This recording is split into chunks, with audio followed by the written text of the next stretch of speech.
All right, so I've got 2,040 grams of KOH to add to my 2 kaboys of methanol alcohol. So I split it roughly in half. This first little bit I've got filled with 923 grams of KOH powder. And by the way, wear gloves when you're handling KOH. It will burn the piss out your hands. So we'll go ahead, come on outside to the methanol alcohol. Outside, because this produces harmful vapors when you're adding it. It is also exothermic reaction, so you want to do this kind of carefully. We'll drop it in relatively slowly, and make sure your face is away from it, because the gas that's coming off the top right now is not pleasant and it's really not good for you. All right, so that's all in for that one. So I'm gonna put the cap on and also try to feel the bottom. If it starts getting too hot, you're gonna want to add spray it down with water so you don't melt your plastic tote here. It can get really hot, so I'm gonna start mixing it though. So I've got my cap screwed on nice and tight, and just slowly mix it around, and then crack my little vent line there. All right, that's not getting too hot. So I'm gonna go ahead and put the other half of the catalyst into this one. All right, I'm adding the other half of that 1836 grams of KOH to my second little tote of methanol alcohol, and kind of slow.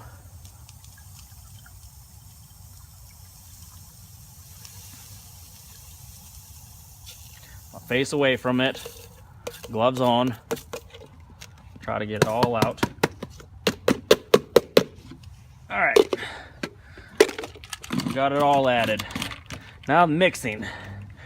This you want to do kind of carefully. When I do it, I screw the vents on tight, I shake it up a little bit, always keeping a track of how hot those things are getting. You shake it a little bit at a time so that you don't melt these. So I'm going to continue to do this until all of that powder is dissolved. And you got to open up the cap every once in a while, the vent cap, because it is heating off and needs to vent those vapors. So just open those up, vent those away from your face, outside. And the reason I'm outside is because those vapors are also flammable, so you don't want them to pool up in your garage. So I'm gonna continue to do this until all that is dissolved, and then my reactants will be ready.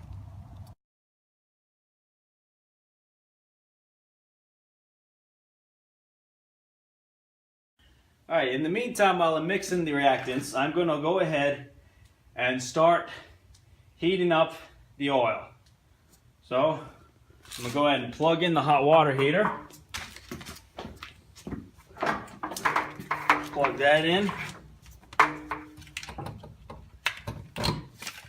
And I'm also gonna plug in the circulation pump. Remember the one that we circulated from yesterday to get a good sample. Now we're heating up, we're circulating. Close that air, the sight glass, so that we don't suck air into the pump suction. And now all I got to do is keep an eye on that.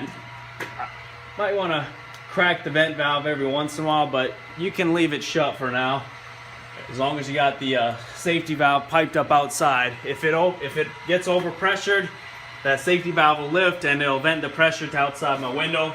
But in the meantime, I'm just going to let it circulate. It's all closed in, and I'm going to watch this temperature.